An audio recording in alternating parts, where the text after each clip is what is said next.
Merci de choisir Mireille Mwamba Télévision pour vous informer. Fidèles internautes, salut. Ça fait mal, ça fait très mal, on ne cessera jamais d'en parler.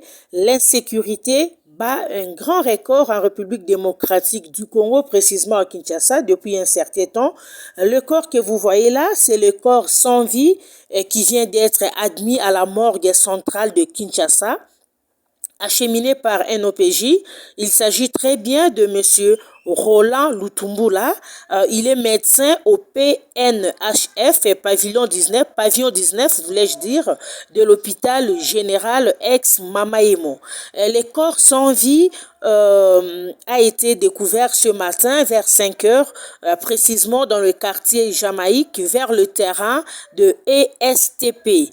Selon ses proches, le docteur Roland Lutumbula était sorti hier soir. Il était sorti prendre un peu de l'air au bord de son véhicule, mais malheureusement, au lieu du crime, on n'a pas trouvé les véhicules. On a seulement ce matin découvert son corps comme ça dans la rue.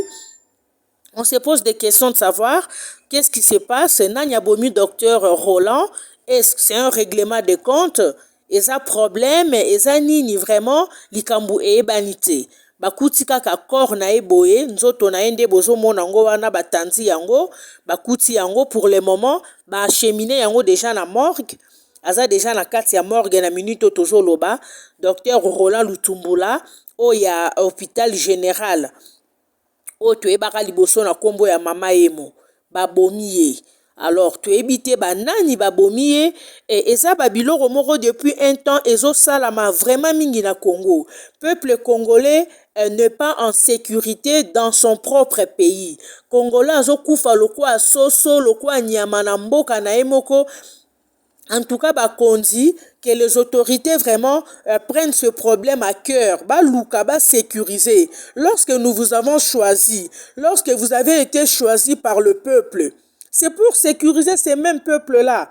Mais comment ce peuple qui vous a choisi, ce peuple qui vous a donné un mandat, vous n'arrivez pas à les sécuriser? Il y a tout le temps les cas de viols, les cas de meurtre, les kidnappings, n'en parlons même pas.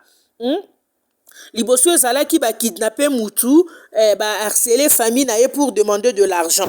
Mais sikoyo ekomi bazwi mutu bake na ye babomi, ba ye babwaki. Bazwi mutu bake na ye babomi, ba ye babwaki. Ça fait très mal. Ya romona engambe mobali boye, papa boye un responsable.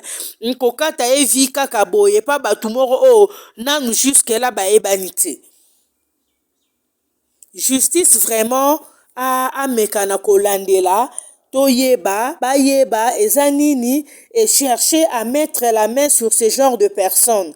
Et aussi chercher aussi à mener une enquête koyeba que l'OBR docteur Roland Lutumbula Abimaki. Il était accompagné de qui?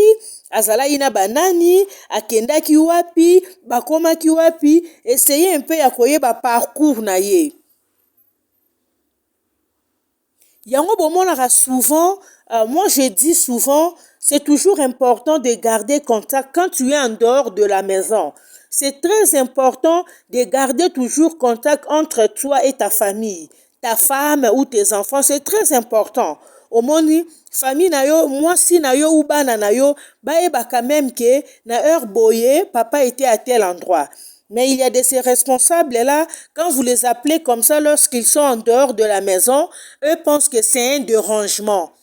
Or, ce n'est pas un dérangement, et ça leur rappelle, c'est aussi une mesure de sécurité, quoi, je peux dire.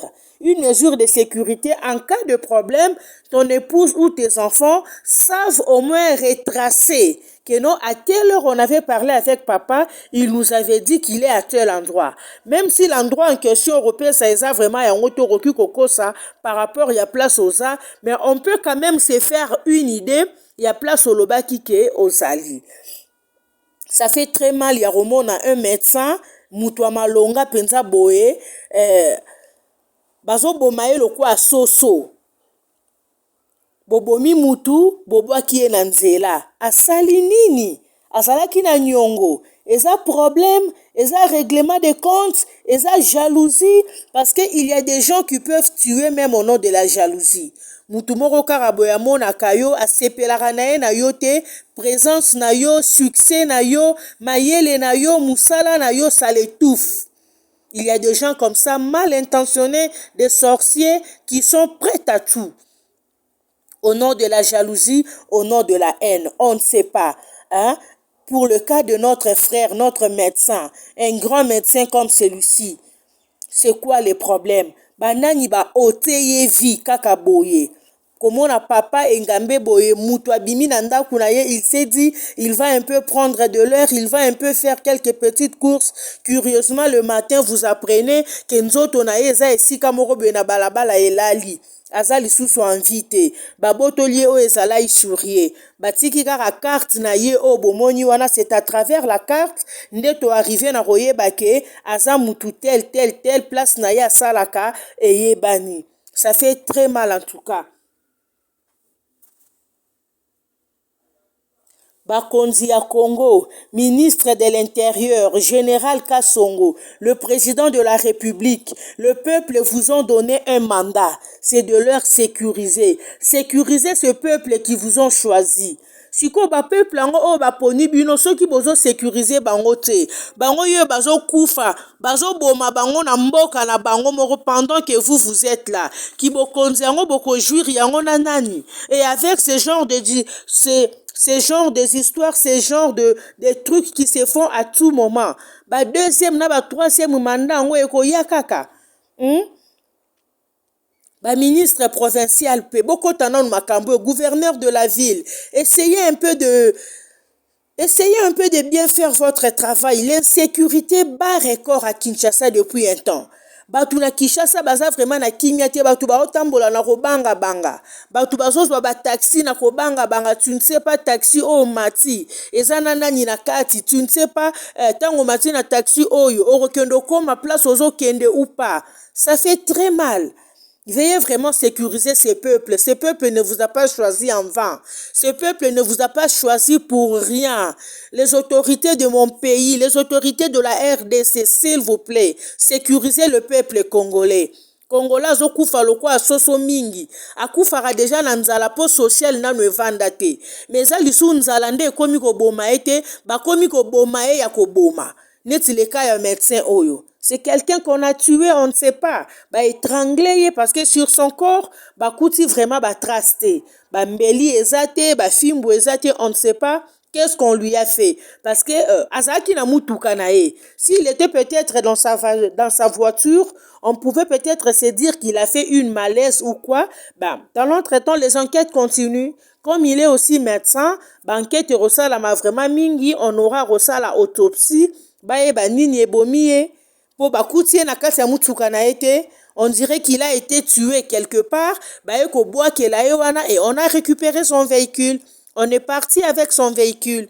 Et bon, un fils qu'en vie. Prenez le véhicule, prenez le téléphone, prenez l'argent. Mais laissez-le quand même en vie. Laissez-le vivre. Nul n'a le droit d'ôter la vie à un autre humain. Mutemo Kongola koma nango ya koluka koboma muninga eza nini? Kongola ebaka makambo te, ce n'était pas les histoires propres aux Congolais. Mais depuis un temps, il y a vraiment des commis. À chaque fois que vous vous réveillez un matin, corps moko et corps sans vie eza quelque part. Et bembe moko eza quelque part. Mutu moko babomi quelque part. Un homme qui tue sa femme, une femme qui tue son enfant. On ne comprend plus rien. Qu'est-ce qui se passe?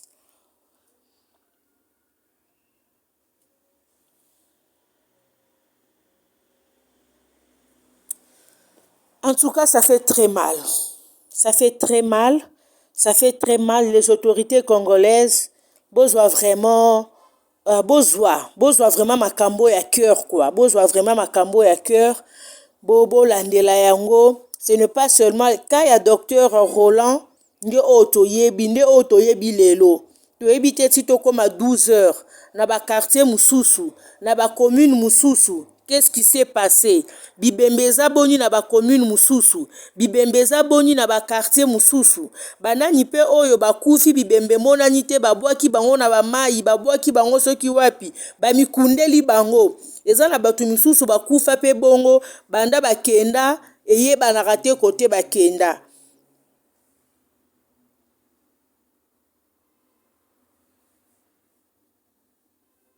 bakonzi ya mboka bo sécuriser bana mboka, bo sécuriser congolais.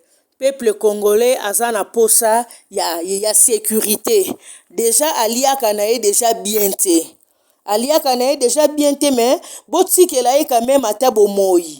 Hein? Il ne mange pas bien, social na ne vanda te, mais bo sécuriser ye ata qu'il soit quand même en sécurité dans son propre pays. Ce qui na mboka na ye moko, bozo boma ye boye lokwa soso lokwa mbwa. Tokoloba nini siko na bato ya libanda o bazo kotelaka biso na mboka.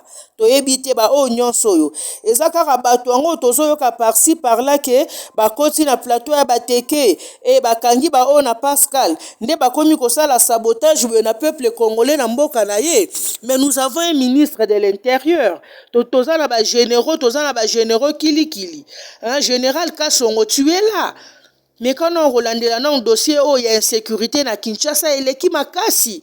Insécurité eleki les Kuluna n'en parlons même pas. Bazo ça la terreur na Kinshasa. Les Kuluna n'en parlons même pas. Veuillez sécuriser le peuple congolais. Général Kasongo telemananu. Général Kasongo na ba élément na yo bo telemananu patrouille sala mananu makasi na Kinshasa bo mekananu kotiara maboko na ba dongolo miso bazo boma peuple congolais. Et ça li pasi mingi en tout cas pour la docteur Roland Lutumbu, la médecin munene, un grand médecin mboka na biso. Aza médecin na pavillon 19.